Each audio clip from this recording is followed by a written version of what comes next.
ಗಂಡ ಹೆಂಡತಿ ಇಬ್ಬರು ರಾತ್ರಿ ಹೇಗೆ ನಿದ್ರೆ ಮಾಡಬೇಕು?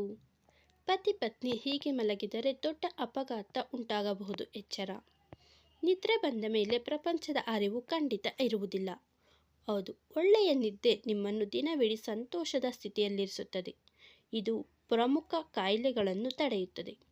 ಒಳ್ಳೆಯ ನಿದ್ದೆಯು ಮನಸ್ಸನ್ನು ಜಾಗರೂಕವಾಗಿಡಲು ಕೂಡ ಸಹಾಯ ಮಾಡುತ್ತದೆ ಮತ್ತು ಸರಿಯಾದ ನಿರ್ಧಾರಗಳನ್ನು ತೆಗೆದುಕೊಳ್ಳಲು ನಿಮಗೆ ಸಹಾಯ ಮಾಡಿಕೊಡುತ್ತದೆ. ಒಟ್ಟಿನಲ್ಲಿ ಇದು ನಿಮ್ಮನ್ನು ಕೆಲಸದಲ್ಲಿ ಹೆಚ್ಚು ಉತ್ಸುಕ ಮತ್ತು ಸಂತೋಷವಾಗಿರಿಸುತ್ತದೆ. ಹಾಗಾದರೆ ಗಂಡ ಹೆಂಡತಿ ರಾತ್ರಿ ಹೇಗೆ ನಿದ್ರೆ ಮಾಡಿದರೆ ದೊಡ್ಡ ದೊಡ್ಡ ಅಪಘಾತವನ್ನು ತಡೆಯಬಹುದು? ಹೇಗೆ ನಿದ್ರೆ ಮಾಡಬೇಕು ಎಂಬುದರ ಬಗ್ಗೆ ತಿಳಿಯೋಣ ಬನ್ನಿ.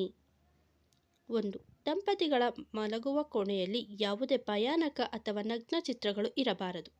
ನೀವು ಮಲಗಿರುವಾಗ ಕನಸಿನಲ್ಲಿ ನಿಮ್ಮ ಆತ್ಮೀಯರ ಮರಣ ನಿಮ್ಮ ಕಣ್ಣ ಮುಂದೆ ನೀವು ಕಂಡರೆ ಅದರ ಸೂಚನೆ ಏನು? ಇದರ ಬಗ್ಗೆ ಮುಂದೆ ತಿಳಿಯೋಣ. 2. ಯಾವಾಗಲೂ ಮಲಗುವ ಮೊದಲು ನಿಮ್ಮ ಪಾದಗಳನ್ನು ಸ್ವಚ್ಛವಾಗಿ ತೊಳೆದು ಮಲಗಿ. ಪಾದಗಳು ಪೂರ್ವಕ್ಕೆ ತೋರಿಸುವಂತಿರಲಿ. ಸರಿಯಾದ ಮಲಗುವ ಸ್ಥಾನವನ್ನು ಆರಿಸಿ. ಸ್ವಚ್ಛವಾದ ಹಾಸಿಗೆ ಇರಲಿ. ಹಾಸಿಗೆಗಳನ್ನು ತಿಂಗಳಿಗೊಮ್ಮೆ ತೊಳೆಯಬೇಕು.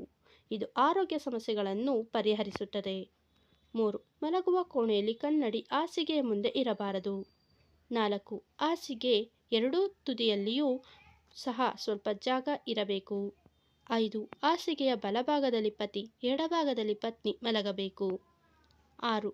ನಿಮಗೆ ರಾತ್ರಿ ಹಲವಾರು ಸಾರಿ ನಿದ್ರೆಯಿಂದ ಎಚ್ಚರವಾಗುತ್ತಿದ್ದರೆ ನಿದ್ರೆ ವಾತಾವರಣವನ್ನು ಅಥವಾ ಜಾಗವನ್ನು ಬದಲಾಯಿಸಿ. ದೇವರನ್ನು ಸ್ಮರಿಸಿ. ಯಾವುದೇ ಕಾರಣಕ್ಕೂ ನಿದ್ರೆ ಮಾತ್ರೆ ಸೇವಿಸಬೇಡಿ.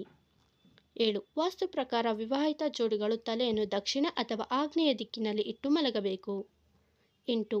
ಮಲಗುವಾಗ ಉತ್ತರ ದಿಕ್ಕಿನ ಕಡೆಗೆ ತಲೆಯನ್ನು ಇಟ್ಟು ಮಲಗಬಾರದೆಂದು ಸೂಚಿಸಲಾಗಿದೆ. 9.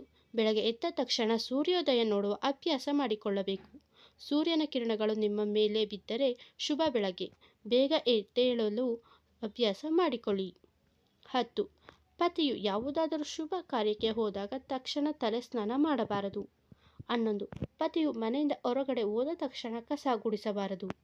12. ಬೆಡ್ ಕವರ್ಗಳು ಗುಲಾಬಿ, ತಿಳಿ ಹಸಿರು, ತಿಳಿ ನೇರಳೆ, ಬಿಳಿ ಅಥವಾ ಕಂದು ಬಣ್ಣದ ಮುಂತಾದ ತಿಳಿ ಬಣ್ಣದ ಬೆಡ್ ಕವರ್ಗಳು ನಿಮಗೆ ವಿಶ್ರಾಂತಿ ಪಡೆಯಲು ಸಹಾಯ ಮಾಡಬಹುದು.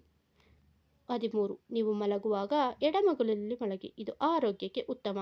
ಸ್ನೇಹಿತರೆ, ಈ ಮಾಹಿತಿ ನಿಮಗೆ ಇಷ್ಟವಾಗಿದೆ ದಯವಿಟ್ಟು ವಿಡಿಯೋಗೆ ಲೈಕ್ ಮಾಡಿ, ಶೇರ್ ಮಾಡಿ, ಹಾಗೆ ಚಾನಲ್ಗೆ ಸಬ್ಸ್ಕ್ರೈಬ್ ಆಗಿ. Thanks for watching.